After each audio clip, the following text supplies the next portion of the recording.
Hannah, your Sparkling Spectrumite. And how's everyone doing today? Hopefully everyone's doing well.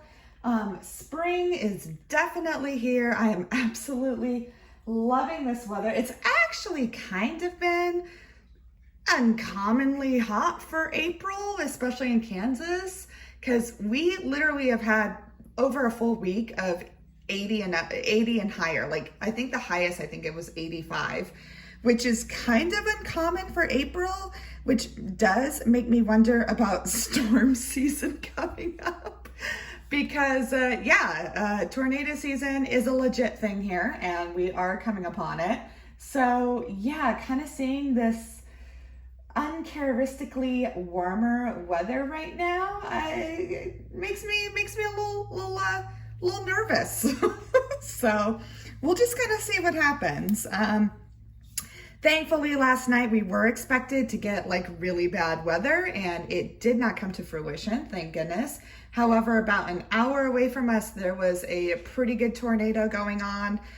From what I've heard, I do not believe there are any, injuries or anything, thank God, because, those things are legit and they really do kind of have to be approached with the respect to Mother Nature, if you know what I mean. It's like those things are, you don't want to mess with them or try to watch them or anything, which is very common for Kansans, by the way. Like we're one of those people, like we're one of those states where I see it every single time when there's a big storm or a tornado, like people will go out and watch it. Like that's not like an urban legend. Like people joke about it all the time here, but it really is true. Like people will go out and watch the tornado, which I do not, but I am not a true Kansan. I'm a transplant. So, and my husband doesn't either. He's a true Kansan, but he's kind of like, no, I'm not messing with this thing. So, all right, let's get into first what I'm going to be working on today. So once again, I am working on Artist Room. The artist is Mrs. Butter D, and this is made by Diamond Art Club. It's a round drill kit. As you can see, this has been so nice to work on because there really isn't a lot of confetti, honestly. It's really just kind of goes in between larger and smaller sections of color blocking. Like even the hair here, like I finished the hair not long ago. And I mean, as you can see, yeah, it's like multiple colors, but there's enough to kind of make it easier to just multi-place and color block. So it's really been such a pleasant canvas to work on. So some of the tools that I'm using today is I'm using my amazing magnetic diamond painting tray from Bijou Bliss Designs. I absolutely love these trays. They may be my new favorite. I'm pretty obsessed with them right now. And the reason why I like them so much is that they have got magnets on them and the lid just sticks on, and as well as the stopper. The stopper has magnets on it like that, and that stays in. Love these trays. They've been these might be my favorite. So I'm gonna use that tray. I'm just gonna use my pretty pink sparkle pen from Butterfly Effect Wares. I've got a 4-placer on one end and a single placer on the other, just like this pen. I believe the name of this is technically Lady Glitter Sparkles, which I'm like, that's kind of the perfect name. I mean, part of me, I'm like, oh, I should have used that as my YouTube name. I am Lady Glitter Sparkles. But anywho, putty that I'm using is Blue Agave, and this is from Excuse Me Designs. Lisa always has a ton of great putties, really neat scents. She does kind of some cool, definitely unique scents that I haven't seen before. So I really love her stuff. I've been ordering from her, oh goodness, I think since September, and I just keep going back to her. Like I love her stuff. Now with the putty, she does sell a version 1 and a version 2. I don't have an issue with the version 1. I guess version 1 is supposedly a little softer, whereas version 2 is maybe a little more solid or thick, but I always use the version 1 and I have not had any issues with it. So the other thing that I'm using today is just some wax. And these are fun diamond painting waxes. These are from Diamond Art Supply. It is an Etsy shop, and actually she is Kansas based.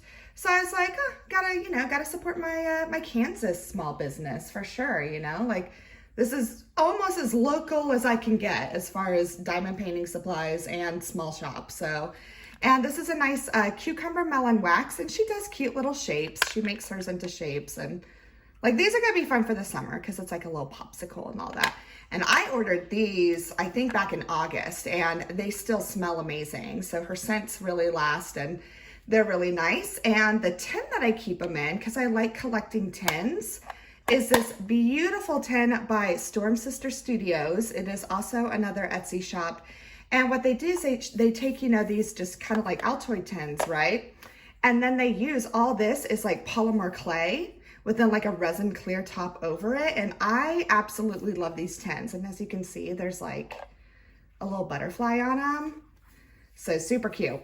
So I love these tins. I'm definitely gonna be collecting more of them. I think I've got right now, I'm a big tin collector, guys. Yeah, so I've got this one.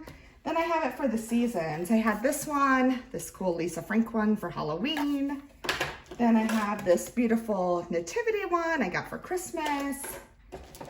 And then I've got this awesome Santa Claus one that I also got for Christmas. So yeah, so I like to do different tins for my different waxes. I don't know why, I just have fun. Plus they're kind of a more affordable accessory anyway. So there's my wax. My cover minder is I absolutely love. It's a little H for Hannah. And this was made for me. This was included in an order that I just posted recently on Instagram from Panda's Crafty Content.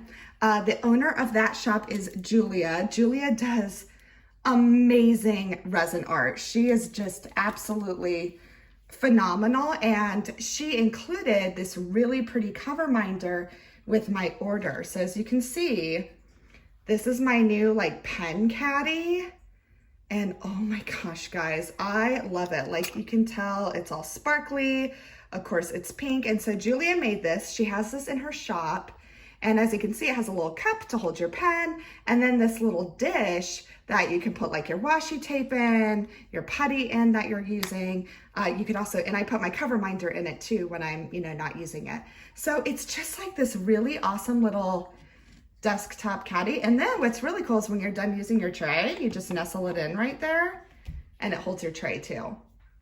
So I absolutely love this. And I also wanted to give a shout out to Julia too, because if you go to her Instagram, Julia is also neurodivergent. So it's just really cool. And I'm like, what better way to support another neurodivergent creator, small shop then, we should be supporting them all year round, but obviously we know that April is Autism Awareness Acceptance Month. And so for me, I was like, it really just was perfect to feature her this month as an amazing small business owner. And not only that, but a really just phenomenal neurodivergent small business owner. So huge shout out to Julia and Panda's Crafty Content. All right, so we are gonna get started here. So as you could tell from the thumbnail that I designed, that you saw with this video, is today I really did want to talk about my own diagnosis story. So when I first started my channel in September, my very first video was like kind of just introducing myself and really explaining how diamond painting really was kind of the thing that helped me process my very, very recent autism diagnosis. So I was diagnosed at the end of March in 2022. So just barely over a year ago. And I was 35 when I was diagnosed. So I was, again, one of those very late diagnosed people. And now my daughter, who's also autistic, they were able to diagnose her early. My daughter is 8 years old right now, and she was diagnosed though when she was 3. So, But again, now they have better criteria for diagnosing and things like that. So thankfully, they were able to diagnose her early, which made her available, or, she was able to get more services, help, therapies, things like that. So I'm always really thankful for that. But for me, obviously, yeah, I was diagnosed much later. I'm an 80s, 90s kid, so that autism was still very, very, people knew about it, but there was no kind of awareness as there is now, obviously. So yeah, and actually, kind of in the late 80s, early 90s, it was actually still considered very much, they really only thought that guys could be autistic. They really did not think that girls could. Really, the only example we had even then as a autistic girl was Temple Grandin. And that was still pretty rare. And Temple Grandin, if you don't know who she is, look her up. She is absolutely amazing. I've actually seen her speak in person, and she is just an awesome, amazing advocate. And yeah, so they really didn't have any diagnostic criteria, for really girls. And again, it wasn't common. It wasn't really talked about in the 80s and 90s. It was still actually considered like a low incidence disability. And low incidence really just means that it wasn't, you didn't see it as much, basically. It wasn't like a regular occurring disability that you would see. And I am only calling it a disability, guys, just because that is how it's categorized in the DSM-5, which is the diagnostic manual for all those different things. So I'm not meaning it as and I can get into that later, but some people will be like, oh, well, don't call it a disability. It's a neurotype and we need to change that language. Well, again, I'm not trying to ruffle feathers or anything, but it's like, well, that's what I'm going to call it, because that's what it's, that's the criteria in the DSM. So I'm just going to go with that. And also, guys, I'm a former special ed teacher too. So the DSM-5 was something that we had to not know back to back, obviously, because we're not, we're not clinicians and we're not, we don't diagnose, but we had to be familiar with that kind of stuff, obviously. So I'm going to shift this a little, just so I can see. Okay, sorry guys, it's it's a little overcast today, but part of it is I just need to get a better light. It's just what it is. All right, so I wanted to talk to you guys about today. So ever since I started my first video, which was back in September, I had kind of always gotten emails, just kind of a steady stream here and there about, hey, can you talk about your story, like how were you diagnosed and things of that nature. And at the time in September, I was honestly still kind of processing things, and I was just like, well, I don't really know how to tell it. I'm not exactly sure how I want to go about this. So I would say, yes, I definitely want to tell my story. I just need to figure out kind of the way I want to tell it. Because here's the thing, guys, and I'm going to go through what I went through and everything. But I have to say, before I say anything else, is that I am not a doctor. I am not a developmental pediatrician. I am not any type of person with diagnostic capabilities, right? Okay, I was just a teacher. I went through the diagnosis criteria with our daughter, my husband and I did. So I am familiar with it, but again, I am absolutely by any means no expert. So I do want to state that, because my diagnostic process and how things came to be could be totally different than how others have experienced it when they were diagnosed. And it's kind of like, yes, there are certain tests, there are certain testing criteria, but every practitioner or person who diagnoses probably does it differently. So I can only share my experience and how it went, but I cannot say that, oh, well, this is the rule, this is how it should go with every diagnosis process. I can't say that, because again, every time it's different and people go through different things. It depends on where you live, what country you live in, what state you live in here. It's just different. So that's what I have to say first before I go into anything else. The other thing that I'll say too is that yes, there were certain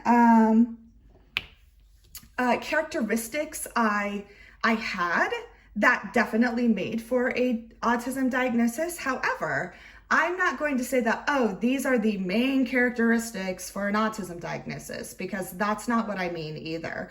I have these characteristics, but that doesn't always necessarily equate to, oh, that automatically means autism. So I want to state that too, because again, it's a really good saying, and I think we should keep using it. And that is that if you've met one autistic person, then you've literally met one autistic person. It does not mean that there's anything else similar or that they have the same personalities, characteristics, anything like that. And I think we need to remember that. I think sometimes we do tend to group all autistic people together, but because it's like, oh, well, they're all going to be the same. They all have the same criteria. They all have the same personality characteristics, things like that. Well, no, that's not true. And especially when it comes to girls and guys, because it's just different. And we're getting more and more of that research every day as far as no, girls present very differently than boys do. So we can't use the same criteria for girls as we would for boys. It just doesn't work. So, all right.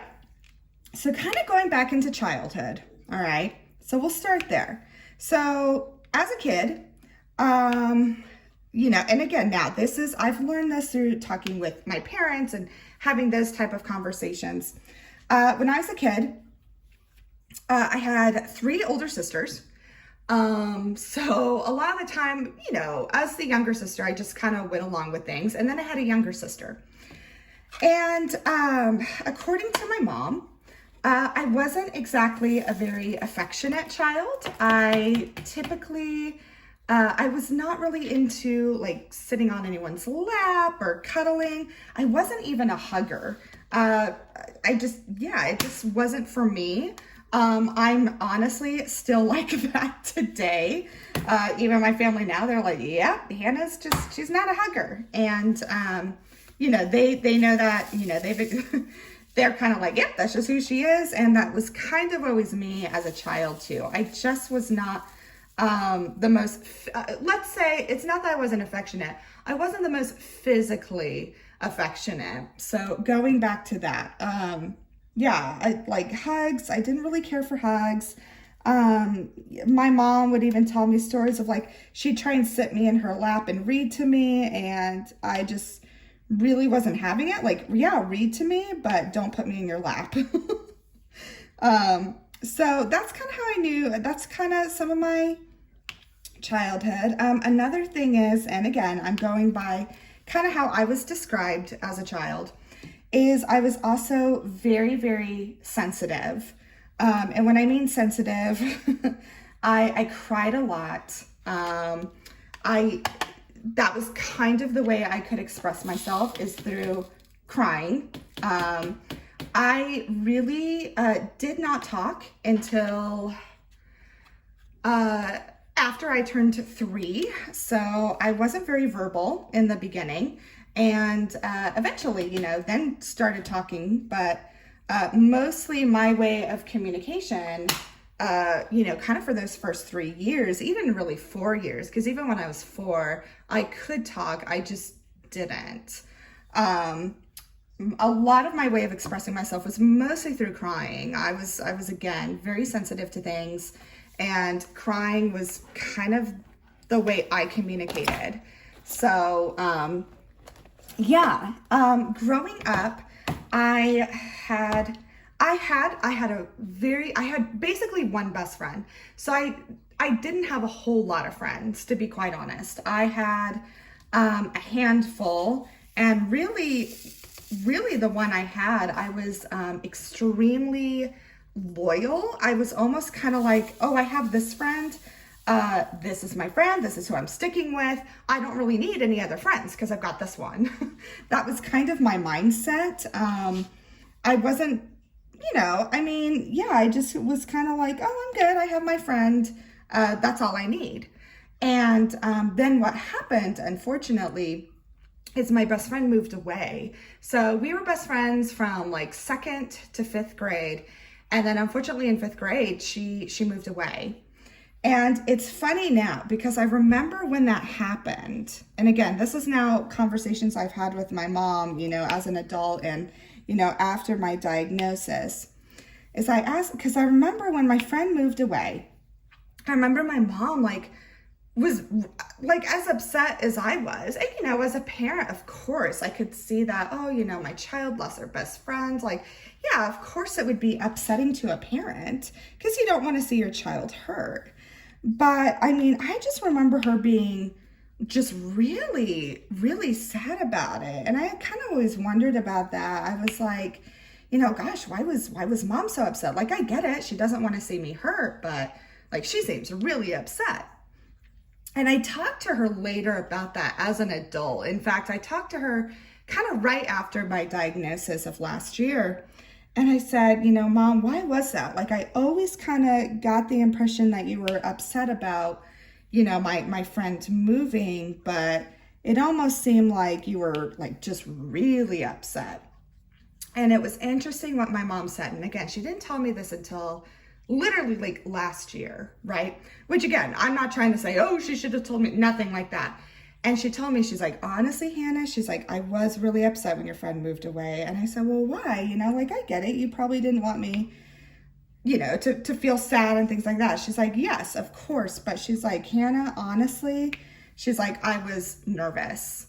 And I was like, oh, well, why were you nervous? Like, what would make you nervous?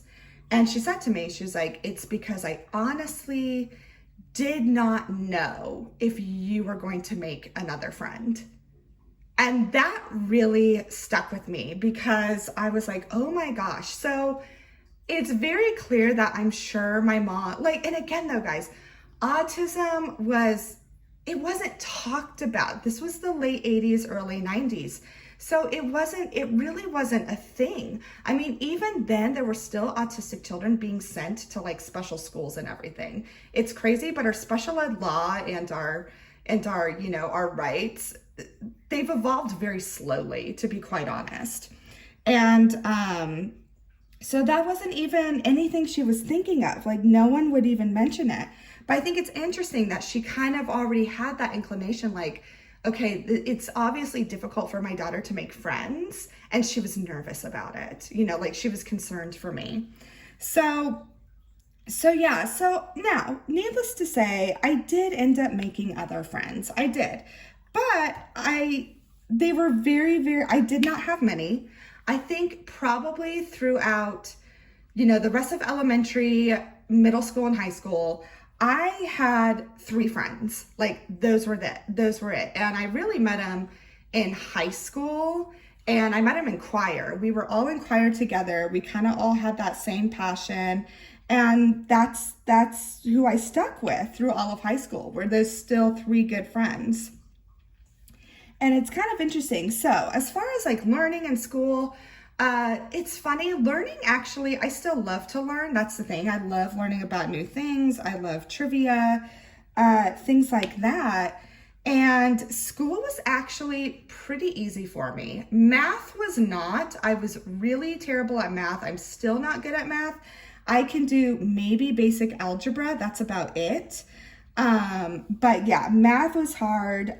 Like in high school, I had to repeat every math class just to graduate because I would fail the first time and then would have to take it again. So that was tough. The only math that I passed the first time was geometry. And I think that's pretty common, actually, is like, if you're not as good at algebra, you're typically better at geometry and vice versa. So geometry was kind of my thing. Algebra was not. And so, yeah, so the highest math I completed in high school was Algebra 2. I finally got there. Again, I had to take it twice. And then in college, I needed college algebra. That was it. Thank goodness, for my teacher criteria, or for my teacher, or, my undergrad stuff that I needed to become a teacher.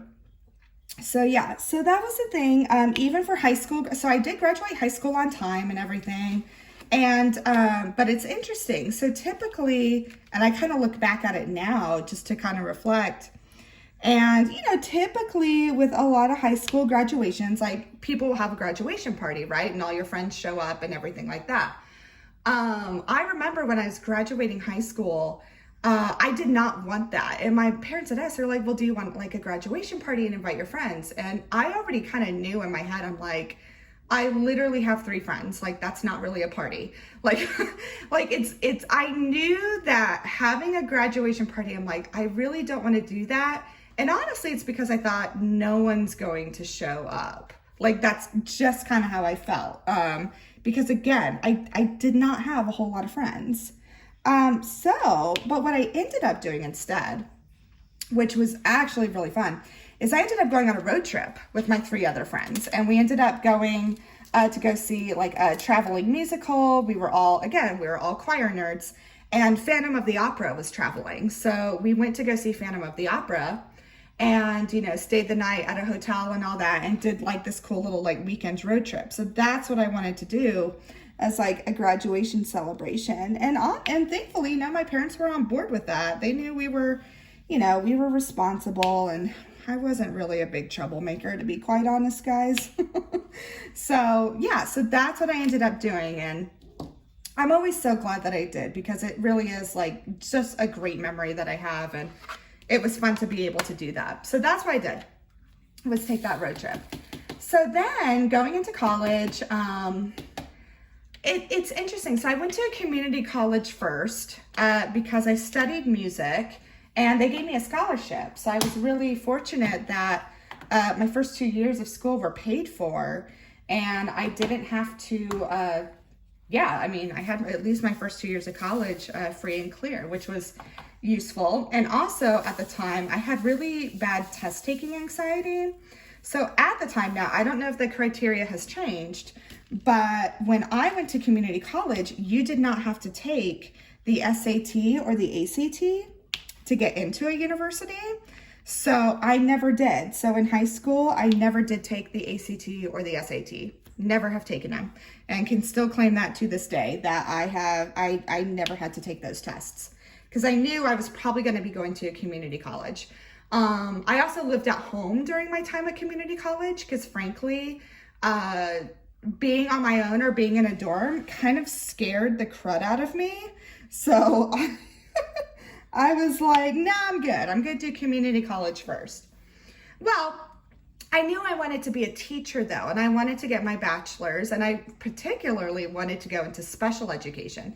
So I was one of those people that from 17 years old, there was no other choice. Like, I was going to be a teacher. I never took time to really explore other career options or anything like that. Like, I just knew, I'm like, nope, gonna be a teacher. And now, like, reflecting back on that, I do kind of wonder sometimes if like that was just me hyper focusing or really treating it as a special interest, because I didn't, guys. I never considered any other career path. I knew exactly when I entered college, I'm like, nope, gonna be a teacher. That's it, no other option, and did. And so I went to community college first and did 2 years there. And then it was time for me to transfer to the university. So with that, the university I wanted to go to, it was still local, but it was 2 hours away from where I was living. And I got accepted into it, and I actually got accepted in, I had really good grades in college, and I got accepted into the university into a teaching cohort. So my teaching experience was, and I really think it is a great way for those who want to be teachers, is I was in a special cohort where I was getting a dual major, which was elementary and special education. So I get a bachelor's in both of them. And what you did in this certain program is they would actually send you to a public school, and we'd all be teaching. We'd all be kind of almost like paraprofessionals in the classroom and helping teach. So we would spend about 4 hours in the classroom every weekday. And then in the afternoon and evening, we would be doing our actual education classes. So by the time I did my student teaching, I already had about, like 500 hours of classroom experience already under my belt. So that really helped with student teaching, because student teaching, they just kind of throw you in there. And so I was very thankful that I went through that program. And yeah, it was definitely tough, but that was the thing. School actually came very easy to me. I was a very good reader. I had my own system, and that's the thing in college. So this would have been early 2000s. I did not have my own laptop. I didn't have any of that kind of stuff, but thankfully the dorm I was staying at, which was actually an all-girls dorm. It was the honor dorm, because being in a co-ed dorm also scared me to death. And they had a computer lab in the dorm. So that's what I would do. I would do all my assignments in the computer lab and schedule time out. And I was always really good with that. I was always really good at keeping routines. I was very good at just, this is my routine. This is how I'm going to do things. And typically it worked. It was really helpful. Now, when something interrupted my routine, now looking back and reflecting, that was very difficult for me to process. It definitely made me very anxious. It would make me very, really anxious would be the word. I would typically, kind of cry about it. If something interrupted my routine, it was really hard to bounce back from that. So in a sense, again, it made school really easy, but then kind of college life in general, it didn't always make so easily. So, because again, you want to be flexible in college and things like that, but it was just, I liked my routine and it helped me function. So with that, I graduated college. I did 2 years at the university, or 2 years at the community college, and then 2.5 years at the university. So all in all, it took 4.5 years for me to graduate. But then I had a dual bachelor's and, my teaching license, and I was ready to go teach. So during that time still, even in college, I had friends, because I lived in an all-girls dorm, and it was an amazing community. That's probably some of the most fun I'd ever had, just because they were really good girls. We had our own little community, and it was just really fun. I didn't own a car in college. I either took the city bus or I rode on my bike everywhere. So that was my means of transportation. And yeah, you know what? And it's funny, now that I think about it, college just really flew by. And So now during this time though, I did end up being able to, so I talk about how it was really hard when my schedule would be interrupted. And eventually though, I was able to kind of be more go with the flow, or more sporadic with things. And I could do it, but it caused me a lot of anxiety. And also, I would almost have to recover afterwards. So say I was, some of my friends in my dorm were like, hey, let's go to this, party or something like that. And I would go, but then literally the next day, I would be absolutely exhausted. And it wasn't because, Hannah was partying too hard. No, I never did. It was more okay, all this interaction and having to just kind of not be in control of things, so to speak. It was really, really exhausting for me. So I would typically have to recover the whole day the next day, and really just kind of lock myself in my dorm room and not come out, because I'm okay, I'm good. So it was really things that were not part of my routine. I almost felt I kind of had to white knuckle through it. like kind of that feeling where you're like, oh, I just got to get through it and it's fine. That was kind of how I approached things that were not in my routine. Which, after years of that ended up causing a lot of stress and anxiety and things like that. But, that's just what I did at the time. So ended up graduating from college. I mean, I had like a relationship in college. I was with a guy for 2 years. We ended up breaking up, So really, I still had a pretty normal college experience, in my opinion. Or not normal, typical. And then I graduated and became a teacher. And really, again, it was kind of the same thing. Like, I loved teaching, but usually I'd be pretty worn out after, teaching all day. I was usually very tired, didn't have a lot of energy. And now, knowing more about myself, it's because obviously it was a lot of stimulation. And that was tough for me. That was just, it was a lot. And so kind of moving forward, really after that, the next really 10 years, it was the same kind of stuff. Like, I taught, I was good at my job. I was a good teacher. I was a special education teacher, and, met my husband during that time, moved from Arizona to Kansas, and I met him after, actually. So I met him after I moved to Kansas, got married. And then it was time, to have a kid. So my husband and I, we'd been married for about 9 months, and then I got pregnant, right? So gonna have my first kid. Pregnancy was fine, thankfully. I did not have a lot of trouble or anything like that. And the only thing that happened was, unfortunately, I got really sick during the delivery, and that made my daughter very sick. So she ended up being in the NICU for a couple of days, and I was recovering. So I had something called chorioamnionitis, which is pretty rare in pregnancies, but it does happen.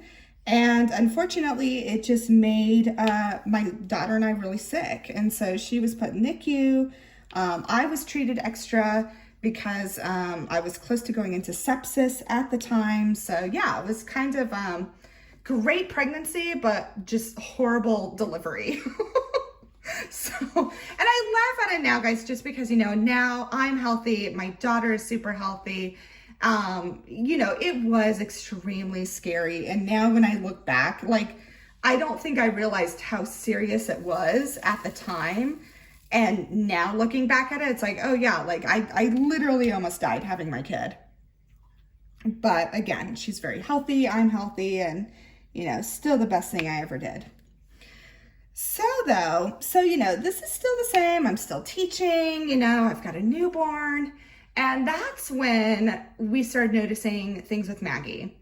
And really leading up, it was really 3 years of constant therapy. So at the time, my daughter was not verbal. She had trouble moving. Like, at 3 months old, my daughter already needed physical therapy because she was struggling with gross motor movements as well as fine motor movements, things like that. So that was a whole new kind of, journey is, okay. And at the time, again, guys, so by then this was kind of, mid 2000s, or, about, 2012, 2013 is when she was born. So like 2017, they start kind of mentioning, well, we need to do testing now because after 3 years of therapy, yes, my daughter had progressed, but she would kind of plateau, so to speak, if she didn't get more therapy. So at 3 years old, we went through the whole process of getting her diagnosed. And so my daughter was diagnosed as autistic at 3 years old. Obviously at the time, again, like, I knew a lot about it because I'd been a special ed teacher, but there was still a lot of just false information out there. So I really had to spend time kind of weeding through the false information, getting to know other parents with kids on the spectrum in order to, for my husband and I to really, make sure we were giving our daughter what she needed to be successful. And again, so during all that time, I was teaching and things like that. And obviously, I was extremely tired now between teaching and having a newborn and figuring out, or having a toddler by then, and figuring out, okay, what is it that she needs? So I'd get burned out very, very quickly, so to speak. So during that time, probably around the time my daughter was 4, it honestly, it had put a huge strain on my husband and I's relationship because, and I think that happens a lot with married couples when you find out, yes, your kid has this disability. It does, it definitely can put a strain on your marriage. And so at that time, my husband and I started seeing a therapist. And now I'd seen therapists before, so that was another thing I didn't add. So all during college, during those college years and things like that, I actively saw a therapist for anxiety and depression. I'd been put on antidepressants for, over a decade, saw therapists, things like that. And, that was kind of one of the ways that I coped with, how life was in college and things like that. And so my husband and I, we started seeing a therapist. And then eventually I started seeing her also individually. And, I would talk about things, my childhood and, some of my just actions I would do when I was upset. And, I would talk to her sometimes how I'm like, sometimes I'm not even sure what I'm feeling. I could never quite recognize how I felt during something, whether it was sad or happy or mad. I always did kind of have trouble processing those emotions. I would talk to her about that. I'm like, I don't really know what I'm feeling. It takes me a while to figure out, oh, okay, I'm feeling sad about this, or, oh, I'm feeling, angry about this. And after probably, my goodness, probably about after a year of seeing her, she was kind of like, Hannah, she's like, I know your daughter's autistic. And I'm like, yes. And she's like, did they ever suggest that one of the parents could be autistic as well? And I was like, well, no, not at the time. Because when my daughter was diagnosed, you get a whole bunch of information. And of course it says, yes, there are some autistic, usually a kid with autism their parents might have some autistic characteristics, but that doesn't mean the parents are autistic. So they give you all that information when your kid is diagnosed. At least they did with us. Now, other places, I don't know. Again, I can only talk to about how, it happened with me when our daughter was diagnosed. So I told my therapist, I'm like, well, we were kind of always told that, we might have characteristics, but that doesn't necessarily mean we're autistic. And she's like, well, Hannah, she's like, if you wanted to, there is a place in town now that is, seeing adults and trying to, help with the diagnosis process for adults. Because at that time, so that was, about a year ago, there was suddenly a wealth of information, thank goodness, regarding late diagnosed adults and how it was becoming more like, oh no, there's because here's the thing, guys, I think a lot of people, and this is some of the information too, that unfortunately is still out there, is some people will still consider, oh, well, autism, that's a childhood thing. Well, no. Autistic children become autistic adults. It doesn't go away. So with that, thankfully, kind of in the last year, there's been a lot more information regarding, oh no, these were, these adults who are getting diagnosed, they were autistic children. They just never got diagnosed because, again, it was not something that we really talked about. So she kind of mentioned that to me.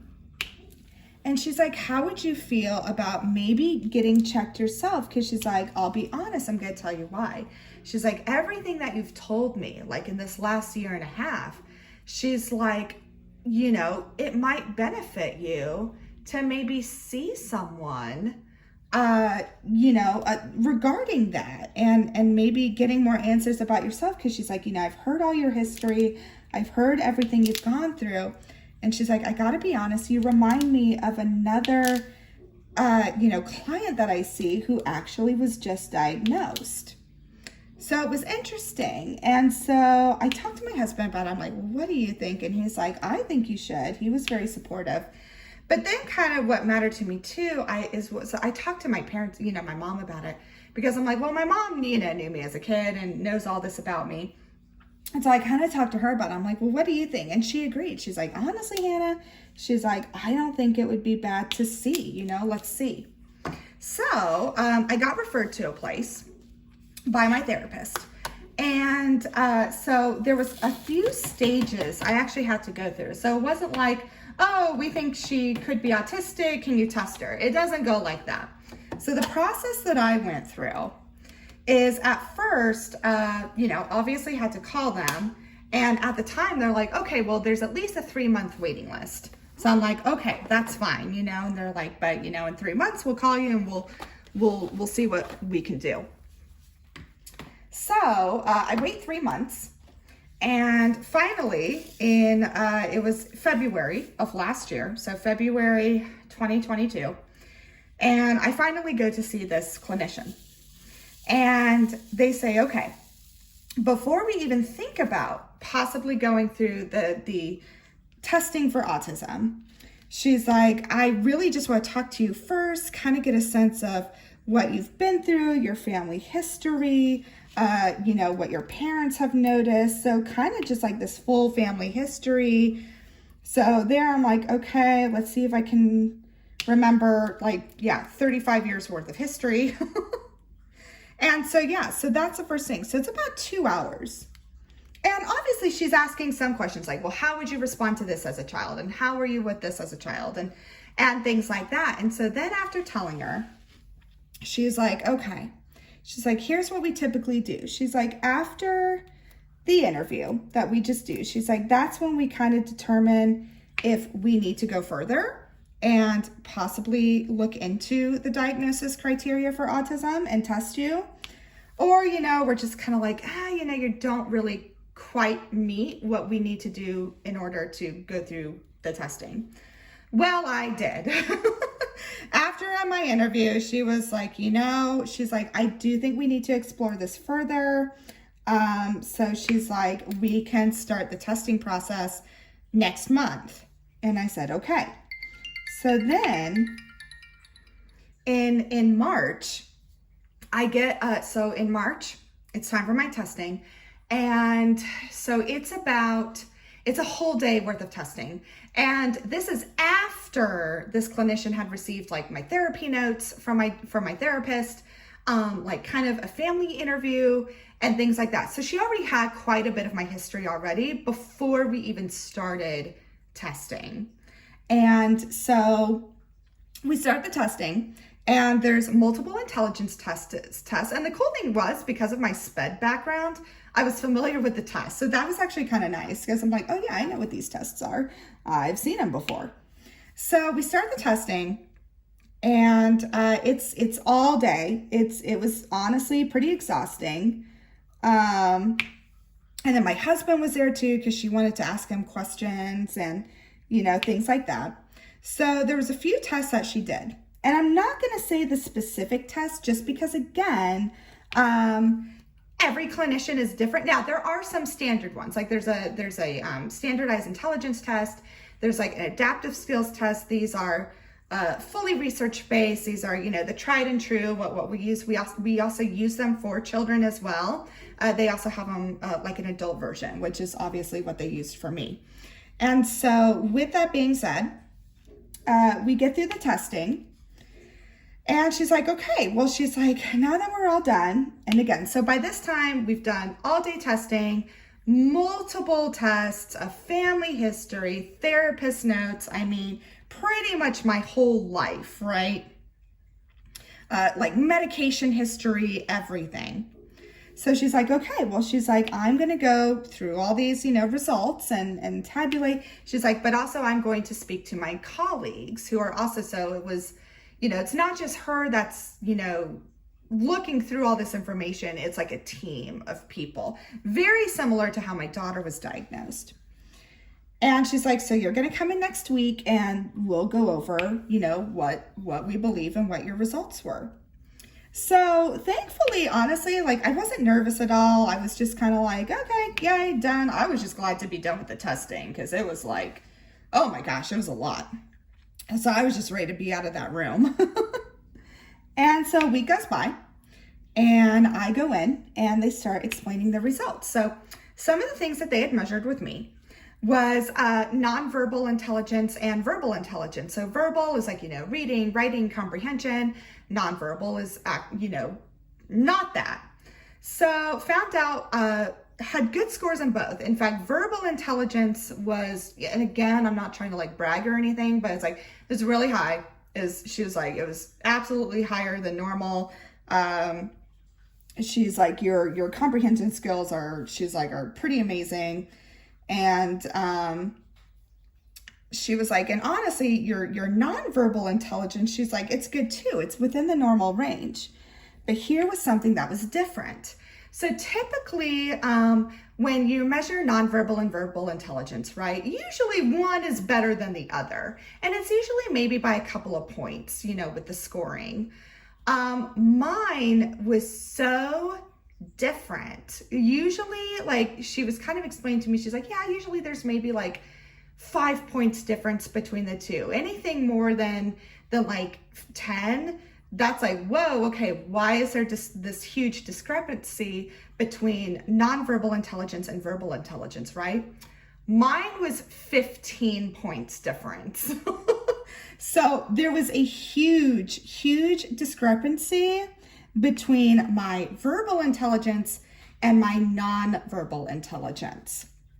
So she's like, that was kind of the first thing that she was like, okay, that was really interesting to look at, because she's like, you typically do not see that big of a discrepancy. And when you look at, you know, scientific research and things like that, that is typically when there is that kind of a discrepancy between nonverbal and verbal intelligence, it usually will give, you know, clinicians and practitioners the idea of like, okay, there's something going on. We have to explore this further. So that was with mine. There was a huge discrepancy between my nonverbal and my verbal intelligence. And then another test that had been given to me was adaptation skills. Like, how well do I adapt to things? How well can I, you know, do those sorts of things? And sure enough, I got my score with that. I was in the 2nd percentile. So that kind of spoke volumes to me. And it was the same with her. She's like, yeah, she's like, your adaptive skills were pretty low. So those were two things that were going on right now. I had the huge discrepancy between nonverbal and verbal intelligence. And then I had this huge deficit in adaptive skills. And so again, she went more about it, and at the end, basically, to you know, get to the point, is yeah, I had an official autism diagnosis. And as she was explaining things to me though, so, and I'll tell you this, guys, so this isn't just gone by, my autism diagnosis was not just based on scores on a test. There's so much more that goes into it. Anyone could have those types of scores. Doesn't necessarily mean that, oh, that's the criteria for an autism diagnosis. It doesn't work that way. It was a combination of these scores, these other medical professionals, my life history, interviews with my husband, interviews with my parents, my medical history, my you know, prescriptions, what I was on. So it was a lot of different pieces. It wasn't just like, oh, you scored this and this, you're autistic. That's not how it works. So I want to make sure I really emphasize that, because the last thing I want is for people to be like, oh, well, they got this score on this intelligence test, that means they're autistic. No, it doesn't work like that. It is a number of factors. And again, it takes time. So by the time all was said and done, my diagnosis process was about 4 months. That's what it took. So yeah, so that was literally at the end of March last year. So that is how, so that's really kind of it, guys. That was kind of my story, how I was diagnosed. And I just wanted to share this with you because I had people who had asked me. I've had people email me since when I first started this channel, like, oh, well, what did you go through? And I did. I wanted to share that. But again, I also have to state that, you know, everywhere is going to be different, and there's different doctors who say one thing and others that say another. So it's kind of just like, unfortunately, I can't say that, oh, this is the rule, this is the procedure, because everywhere it's different. But I did want to share my individual story. And if anything, just to kind of share, you know, what it can be like. And also to share, like, you know, if there is anyone out there who's thinking, oh, you know what, I really think I'm autistic, that, you know, that's kind of the process that I went through. You know, we are working more on of adults being diagnosed, but it's still pretty slow going, to be quite honest, and it's still very difficult. So I know now, you know, learning more and being more in touch with the community, you know, self-diagnosis is definitely, you know, vindicated. You know, there are people who, unfortunately, they just cannot see, you know, a medical provider or a clinician to get diagnosed. So self-diagnosis, we definitely observe that for sure. And, you know, so I don't want to say, oh, you have to get diagnosed in order to be recognized as that. Well, we know that it's not easy for people to always have that means or those resources to do that. So I do want to state that. But yeah, I really just wanted to share my story. And once again, this is not the rule. This is not like the specific criteria. This is just how I went through it. And now, a year reflecting, it just makes so much sense. Like, even after I told my family, it was surprising. They were all just like, well, no, I mean, it wasn't surprising. They were like, yeah, that makes sense, Hannah. And, you know, it was really interesting when I ended up telling my family members, my friends. It was kind of like they didn't even blink. They're like, yeah, okay. And obviously, you know, it didn't change anything. It didn't change my friendships. It didn't, and nor should it, right? I mean, probably at this point, everyone knows someone who's autistic. I mean, I'm absolutely sure of it at this point. So yeah, obviously it shouldn't change anything.